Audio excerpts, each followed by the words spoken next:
imagínese entonces en el mundo antiguo la plantación de las plantas o de las plántulas y la cosecha de las uvas, la recolección de las uvas era simplemente un elemento muy importante y lo más crítico de su producto, del viñedo. Y una vez que las uvas llegan a ese punto óptimo de madurez, era imperativo que las recolectaran esas uvas tan rápidamente como era posible. Esperar un solo día al sol disminuiría el valor del vino que ellos estaban tratando de producir. Y eso es lo que tenemos, este dueño del viñedo que ha llegado al punto ahora donde las uvas tienen que ser recogidas de las vides.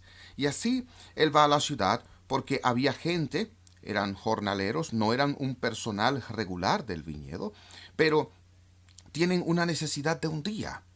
Vemos esto en California, las personas que están trabajando para recoger la fruta en diferentes lugares. He estado allí donde ves durante el día mucha gente de pie saliendo de camiones esperando ser seleccionados para ir a trabajar ese día por cualquier salario que puedan hacer en esa oportunidad única. Bueno, esta era la forma en que sucedía en Palestina. Aquellos que estaban desempleados entraban en el mercado. Ellos llegaban temprano para tener la mejor oportunidad posible de ser escogidos para una labor. Así que el propietario viene antes incluso de que salga el sol y contrata un grupo de hombres y les dice: si vienen a recoger mis uvas, les pagaré un denario completo, que es un salario de un día completo por su trabajo. ¿Le gustaría hacerlo así? Sí, para eso estamos aquí. Ellos no podían creer su buena suerte, que fueron capaces de ser seleccionados para trabajar en el viñedo por ese dinero. Así se van a trabajar y el hombre ve después de un corto periodo de tiempo que va a necesitar más obreros en su viñedo para poder acabar la tarea. Así que regresa a la tercera hora y contrata a algunos más. Y luego a la hora novena y luego a la hora undécima.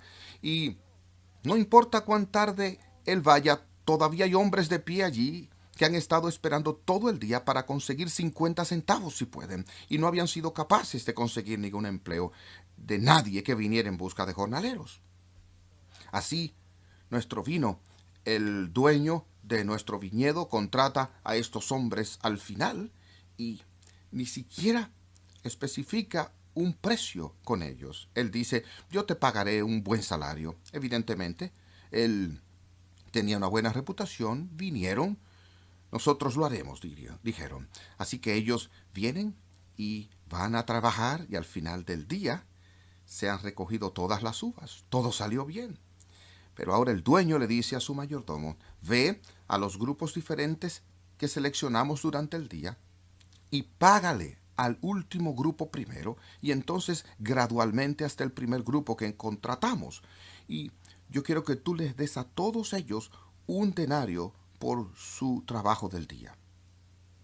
Entonces el mayordomo hace eso y los hombres que estaban trabajando allí toda la mañana y todo el día, que tenían una teoría marxista de valor y una teoría marxista de labor, estaban indignados. Ellos dicen: ¿cómo que les vas a pagar a estos hombres un denario? Ellos solo trabajaron media hora. Nosotros hemos estado aquí en el calor del día, en el calor del sol, durante todo el día, sudando de nuestra frente, recogiendo tus uvas, y ahora vas a pagarnos un denario piojoso.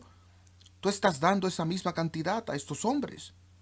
Estaban listos para ponerse en huelga y el dueño dice: un momento, no teníamos un trato.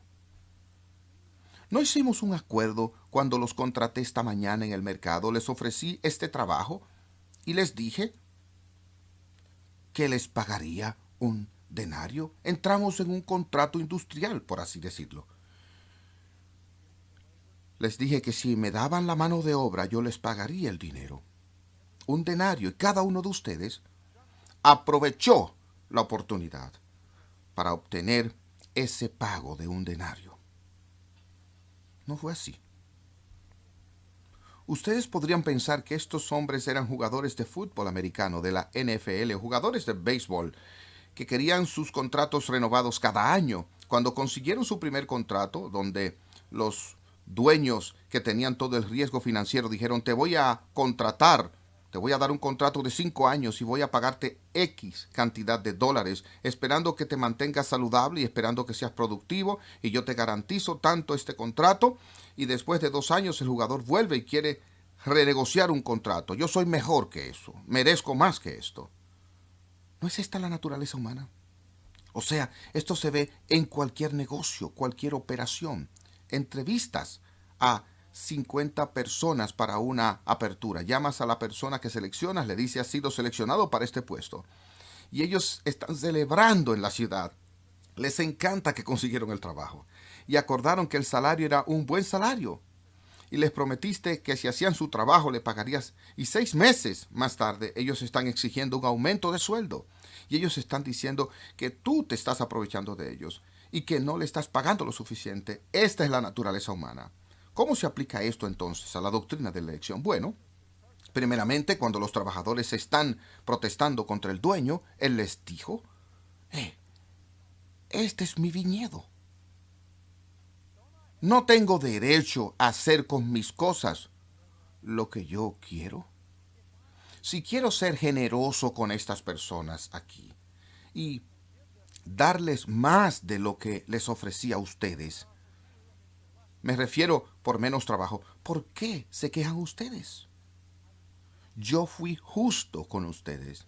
Les di lo que les prometí que les iba a dar. Yo solo le di a estas personas un bono generoso. Y si se lo doy a ellos, ¿qué principio me obliga a dárselo a ustedes? Ustedes saben que a menudo yo le pregunto a la gente si creen en la soberanía de Dios, y nunca he oído un cristiano decir no a esa pregunta. Todos los cristianos profesantes dicen: por supuesto que yo creo en la soberanía de Dios. Y si mostramos que la soberanía tiene aplicaciones diferentes, si digo, por ejemplo, que Dios soberanamente ordena la creación que Él hizo, que gobierna sobre las estrellas y todo eso, ¿estás de acuerdo con eso? Ellos dicen: oh sí, yo creo eso. Y yo digo: bueno, está bien. ¿Y qué tal de su ley? ¿Tiene Dios el derecho soberano de imponer obligaciones morales sobre ti? Claro, creo que Dios tiene ese derecho soberano. Y todos están de acuerdo hasta que llegan a la pregunta de la distribución de la gracia de Dios. Ahora hablan de: ¿estás diciendo que Dios le da gracia a algunas personas que Él no le da a otras? Sí. Que Dios llamó a Abraham del paganismo de Ur de los caldeos y no hizo lo mismo por Hammurabi. Que Pablo recibió una visión de Jesús en el camino a Damasco, que salió de la nada mientras estaba en el camino para destruir la iglesia cristiana. No había hecho nada para merecer la salvación en lo absoluto. Y aquí Jesús en su gloria se le aparece en el camino y él se convierte maravillosamente. ¿Hizo eso Jesús por Poncio Pilato o Caifás? Por supuesto que no.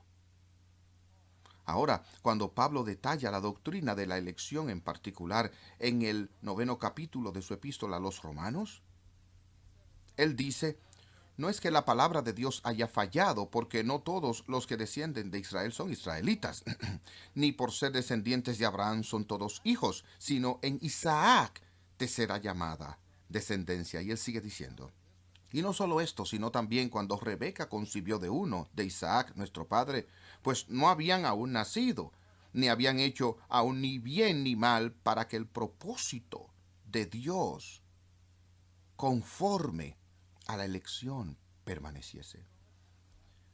Para el propósito soberano de Dios. Por el placer de Dios, el buen placer de su voluntad, que su propósito, según la elección, podría presentarse no de obras, sino de quien llama. Se le dijo a ella: el mayor servirá al menor. Y como está escrito: a Jacob amé, mas a Esaú aborrecí. Ahora, Pablo conoce la naturaleza humana y anticipa la reacción, y él dice: ¿qué? Pues diremos que hay injusticia en Dios.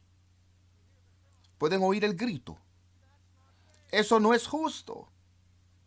Ellos no habían aún hecho nada. Y Dios soberanamente, para los propósitos de su elección, para mostrar su misericordia, elige uno y rechaza al otro. Ahora voy a dibujar un círculo pequeño aquí en la pizarra. Y este círculo representa el concepto de justicia. Ahora, todo fuera de este círculo se puede poner en la categoría negativa de no justicia. Lo que no es justo, pero es no justicia. Pero para los propósitos de ilustración voy a poner un límite pequeño allí. Y poner otro círculo aquí.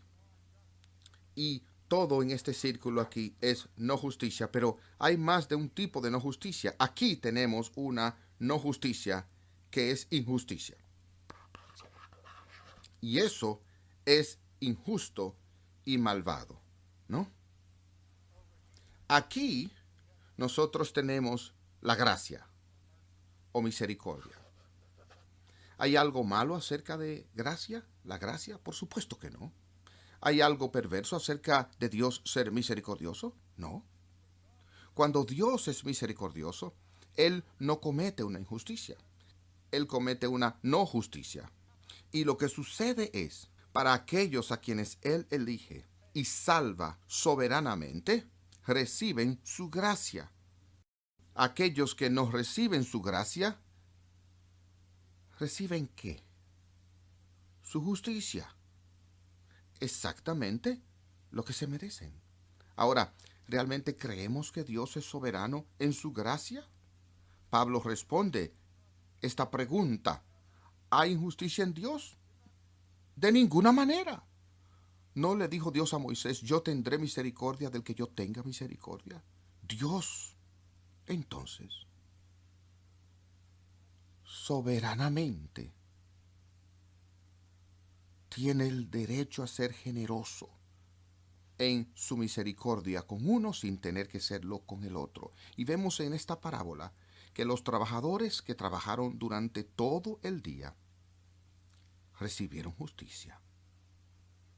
El dueño del viñedo no cometió ningún crimen contra ellos. Fue perfectamente justo. Él cumplió su parte del trato. Ellos no tenían nada de qué quejarse. Las otras personas, por otro lado, recibieron más de lo que negociaron. Ellos recibieron gracia, recibieron misericordia.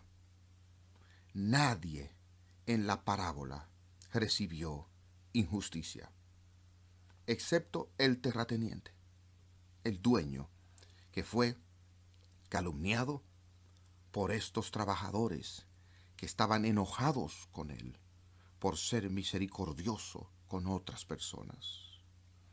Pero el reino de Dios es así. Y nosotros necesitamos entender que Dios, quien es el dueño, tiene en su propiedad la autoridad soberana de ser misericordioso con quien Él es misericordioso.